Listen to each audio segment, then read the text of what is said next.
welcome to episode 6 of A Cat and Her Yarn Respun. This is my 3+ attempt to record this. I set up on the porch, like where I've been spending most of the time, and by the time I got everything set up I was no longer in the shade. So then I went to set up in my second favorite spot, which is my gazebo on the other side of the property, and discovered that it has been taken over by ants. I moved something and literally had ants crawling up my legs. It was like something out of a horror movie for a few moments. So now I'm kind of on the opposite side from where I'm normally on the porch. The porch is actually kind of in front of me now. And I've got the umbrella out just to kind of compensate for the sun moving, but I'm up against the carport shed, so I shouldn't get too much sun. And because it's getting later in the day and the heat's rising, my fiance turned on the fountain, so I'm getting a little bit of a cool breeze on the water when the wind hits the water in the fountain. So let's try this again. So, it's been a few weeks since the Tour de Fleece ended, and several of us independently had the idea that it'd be really nice if there was something else coming up in August for us to do. And a couple people on the Tour de Fleece Facebook group had the idea that they should follow along another one of the Grand Bicycle Tours. So on August 25th this year will be the Vuelta a España, and so we've decided to have the Vuelta a Lana. Vuelta a Lana. Too many A's in there. And so that's going to be August 25th through September 16th, and there is a Facebook group for that if you're interested in participating. I'll include a link in the description box or and also on my show notes on my WordPress page. So again, it's going to be just like the Tour de Fleece, where you'll have 2 rest days and a challenge day. Not that you have to spin every day, but it's encouraged, and it's encouraged for you to post a picture even if it's only 5 minutes of spinning. I don't know if there's going to be prizes for this one. Most of the time I don't spin for prizes, but I managed to get 3 prizes this year. In fact, one just came in the mail yesterday, so I held on to it to open today. So that is... So this technically wasn't a Tour de Fleece prize. There is a monthly craft along group that has prizes every month, but my entries for the Tour de Fleece last month won me this prize. So I know what this one is. I'm really excited about it. I haven't opened it yet.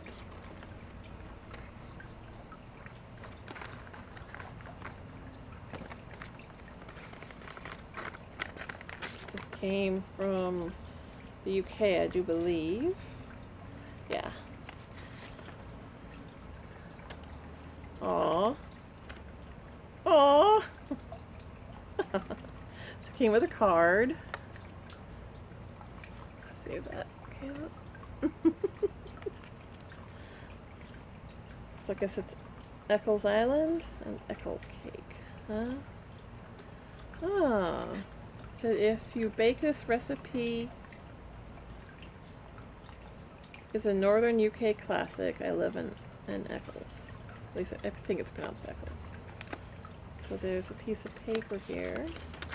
Ah, so this is a recipe greeting card thing. So a Eccles cake recipe. Puff pastry, best butter, nutmeg, candied peel, castor sugar, currants, and ginger. That might be fun. And I think... I thought this might be a magnet, but it's not. It's just a 3D thing. But, see, there's a recipe for Eccles cake. Awesome. I was not expecting that at all. Yes, I do like to bake. That'll be fun. And then what I got was some Haya 9-inch circular needles for sock knitting. don't show it very well. Oh, and it includes a little stitch marker here too. Let's see. Yeah, each one has one of those little, I call them light bulb stitch markers. I've been wanting to get some of those. I've been seeing them. They look really nice. So, see, they're both US 3 1.5 millimeter 9-inch. Those look awfully thin for 3s. They should work just fine for socks though. Let's see, the 9-inch long. For doing the for working on socks, so that you don't have to do the magic loop method and move the cable. You just move around with them. I had some Chiago 9-inch ones for my socks, and I have misplaced them. I'm going to say misplaced and not lost, because hopefully they will return to me. So when I saw this offered as one of the prizes, that's what I picked. Oops, getting it in the wrong. I'll fix that later. And better. Oopsie. Let's see, that's the. Everything is the wrong color. It's not, but anyways, it's one of those light bulb shaped stitch markers, opening progress keeper / stitch markers you can get. So there, I got 2 9-inch circular Haya needles, and I have not. I might have owned one pair of Haya. I know they're supposed to be almost as sharp, if not sharper, than the Chiago, depending on the size of the needle. I went with Chiago because I like the cables better, but Haya are good needles. So I'm really happy to have some 9-inch needles again. So that should be my last present from the Tour of the Place. I'm pretty sure everything's been awarded for everybody, which is fine. I wasn't planning on getting any presents this year. I wasn't planning on getting any presents last year either. I got 1 present last year and 3 presents this year, so, or prizes rather. So that's fun. So, one of the other things I've been doing is I finally started warping my loom.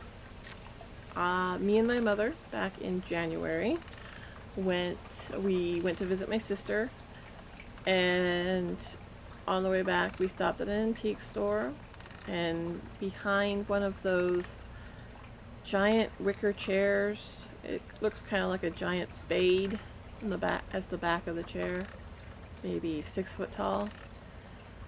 I noticed some red, and so I moved the wicker chair out of the way, and on its side was this loom warped with red yarn. There was no price tag. My mother's like, you know, might as well ask. And maybe it belonged to the owner, or the guy behind the counter just happened to know who it belonged to, because he called and asked, you know, how much do you want for the loom? And he says $100. My heart started racing so fast, because it's a 4 harness loom, and it was warped with a really expensive yarn. I've got something similar. So between the wood of the loom and the reed alone, the rigid heddle part of it, $100 was a great deal. 4 harness table, and without batting an eyelash, my mother goes, "Will you take 75?" I was like, "Yeah, sure, we'll take 75." So I'll insert some pictures here. So for $75, my mother bought me a 4 harness tabletop loom. And it was already, like I said, it was already warped with this red yarn, which is why I was able to see it. But it was being woven with this really icky kitchen cotton. So here's the yarn that I pulled off of the loom. Let's see if I can't quite get the right color. That makes it more orange than it is. It's actually more of a cherry red and then a maroon red.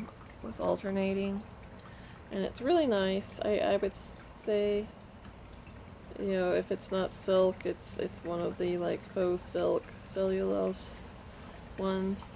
I think it's similar to my Handmaiden Sea Silk, which is that's like $25 a skein, and I'm gonna say there's at least 3 skeins in there. If I was gonna knit with it, I'd have to like join it back all together, but I've done worse. And but it was the warp was this nasty cotton that probably was white once, but now it was a dirty, stained, dusty yellow. It's that ball of twine that you find in the back of your grandfather's shed that's been there for, you know, 50 years, and who knows what animal has, yeah, it was gross. So I finally got all the yarn pulled off of it and decided to warp it. And I'm doing sample first. So I warped it with this purple cotton. And I'm almost done warping it. And when I'm done, I'm going to weave it with this Pima cotton blend. See, it's 80% Pima cotton, 20% wool. Cascade yarn Sierra Quattro, which I believe has been discontinued, if that's focusing well enough, but it's basically a 4-ply of white, lavender, green, and a darker purple. Purple. So anyways, I'm gonna work with that. I did basically about a 6-inch section, 72 strands, because it's a 12 dent rigid heddle. So I have woven before. A friend of mine was sick of her weaving project, so I finished it up for her. And weaving is the simple part. I have never warped before, and that loom has been sitting around for 7 months while I've gotten up the courage to finally warp it. I don't have a warping board, but I ran across a technique called direct warping, where you basically have some sort of like peg or a chair or something that you can run the yarn around. You tie it to the back part of the loom, you run it through the middle of the loom, and then you round the chair and then back over the back part of the loom until you have as much as you want, and then you have somebody hold it under tension while you wind it up, and then you thread the heddles and I'm not quite sure what the parts are. I know when it's just a rigid heddle loom, it's the heddle, but because it's a 4 harness, there's these metal parts that move back and forth along this track, and you have to go through there in order to get the opening of the shed, and then it has the like rigid heddle beater part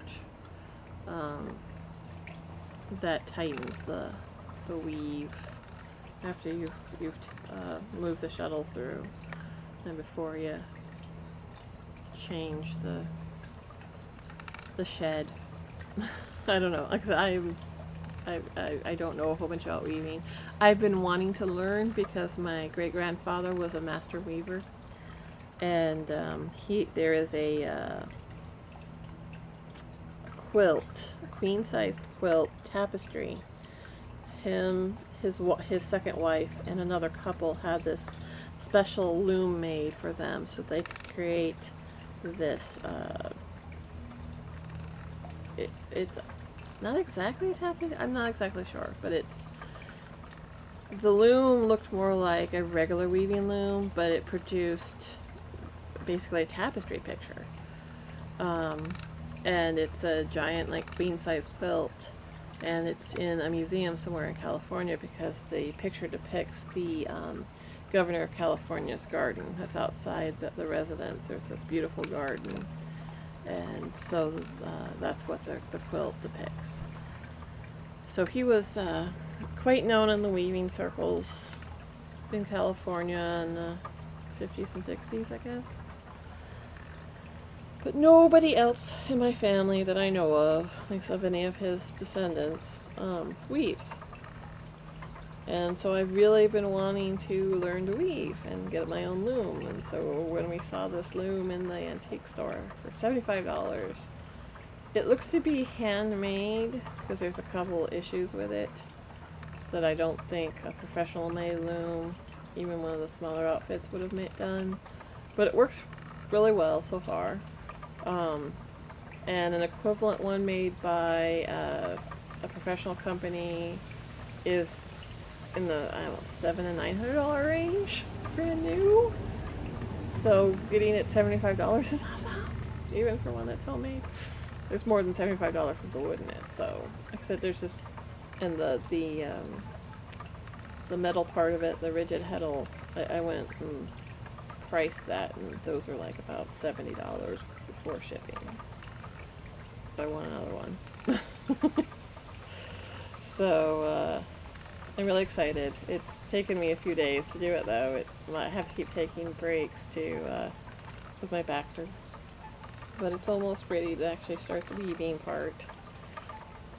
And then if the sample goes well, you know, take it off the loom and wash it and see how the yarn blooms and whether it produces the kind of fabric I want. I'm going to take this pole here, which is my umbrella, an outdoor umbrella pole. I'm going to take the umbrella top part of it and just use this bottom part here. I've got this really heavy stand so it can stand anywhere. And I will just bring it in the living room and use this as the peg that I want the direct work around. So I'm thinking I'm going to make like a shawl, basically, a woven shawl. So about 6 foot long, I think. I'm going to have to do it diagonal in the living room so that I don't block areas. But I think I can do it. We'll see. We'll see. I should hopefully next week have a sample to show you. So in other things that I've been doing, I think I showed last week when I showed you the rainbow sampler that I had finished during the Tour de Fleece while I was camping. And then I showed you the kind of compacted bat of white that I was going to ply it with. I thought that was a wool silk blend, but after I pulled it apart to run through my drum carder, I realized it was acting more like Angora, but I knew it wasn't Angora, so I figured it was one of the faux silk cellulose man-made, hand-produced fibers, and I'm thinking it's, I can never say this word right, viscose bamboo, as opposed to the bast bamboo, which is, most people, if they get bamboo blends or pure bamboo, it's evidently the bast preparation, which is different than the less sold viscose bamboo preparation. So I think that's what this is. It could be sea cell, but I don't think so. But I did a burn test on it, and it's kind of sticky, sticks to your fingers, and it nearly burned my finger because it just caught on fire so quickly and burned all the way up the piece, the 2-inch piece, to the part that was stuck to my finger still. It was just like poof. Like, okay, yeah, that's not wool. A wool blend would not burn that quick. So this is what I've got so far. This is what it turned into after I ran it through the drum carder. A big fluffiness. I love bats so much.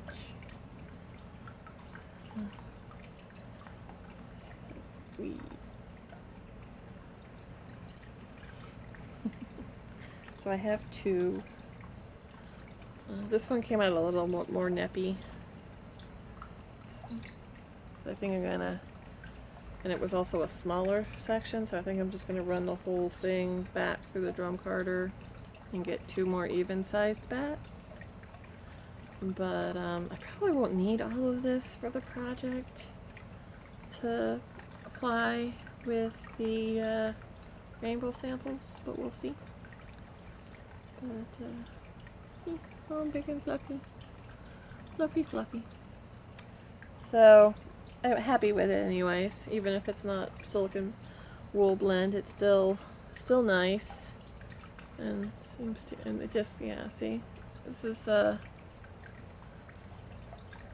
it's not, it was more prevalent when I'm pulling off chunks of the other bat.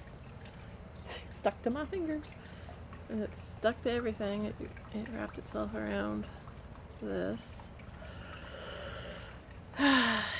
Anyways, I still think it'll be nice to spin up.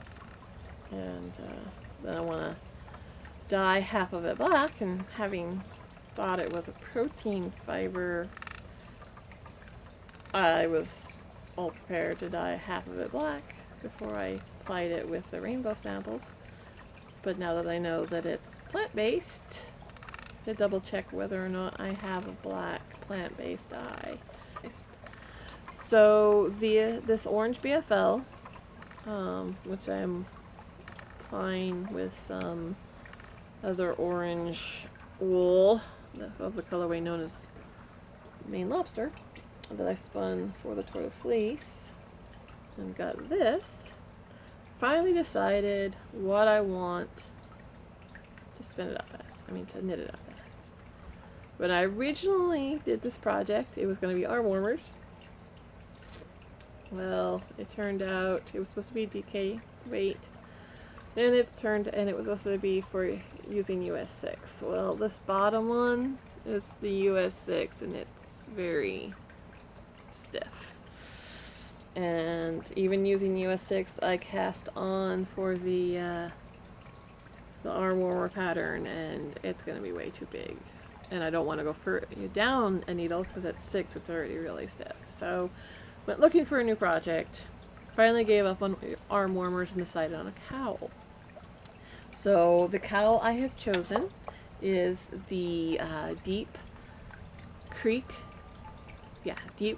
cowl by Kristen Jancook, and she has the newsletter knitting company Media Peruana, and I had luckily signed up for that a while ago, back when the freebie promotion for it was the Deep Creek cowl. So luckily I still have it in my Ravelry library. But so I probably will only use the skein that I've already spun, which would be good, because part of that skein was spun 10 years ago, so it's kind of thick and thin, and it bloomed to heavy worsted after it was washed. And now I'm trying to make sure that I continued with the WPI according to my spinner control card, how thick I wanted the singles. And I want it at what's the 32 WPI on this card. And when I did that with the other part that I spun recently for this skein, it came out kind of thick and thin. So I'm still spinning for that 32 WPI, but I'm starting a completely new skein, so it's probably going to turn out thinner. Had this problem with spinning projects before. This is what I'm trying to I just want to get through my works in progress, and just kind of get them out of my stash and make them yarn, because some of them I haven't spun in 10 years, and my skill level has improved, and so it's kind of a mess. And then I doubt myself because the finished yarn It's not turned out very well. And I have to remind myself that part of the plies in that skein were spun 10 years ago, and the rest of it were spun recently. So there's going to be a big difference in that. And I tried to go back over the old plies and kind of redrafted them. One of the other things I've learned in kaolin yarn is that you just need a lot of twist, and I'm still probably not putting enough twist into this at all. And we were having a discussion on one of the boards because somebody else asked about cabled yarns, whether their first ply, their first 2 ply. For those of you who don't know what a cabled yarn is, let's say you spin up 4 singles, and then instead of plying those 4 all together, you ply 2 of the singles together to make a 2-ply yarn, and then the other 2, and then you ply those 2 2-ply yarns together in the opposite direction. So basically the same way that they were originally spun.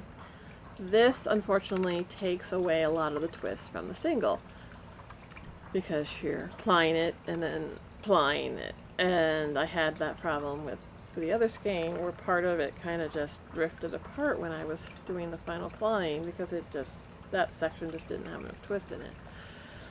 And I've been trying to get as much twist in these as I can, but this other woman was asking about her yarn, and somebody came forward and said it's really hard to get enough twist. You have to, most of the time, run your single back through the wheel and apply more twist, because just the amount of twist when you're drafting it the first time, it's just really hard, especially because of muscle memory and all other stuff. But I'm pretty sure I'm just gonna run all my singles back to the wheel again, make sure it's got enough twist, because these cable yarns require a lot of twist. But I'm loving the finished result. I love how it knit up. I'm really looking forward to casting on that cowl after I've got my loom warped. So I hope everybody has a good week. I'm going to try and record again every week. I'll talk to you later. Bye.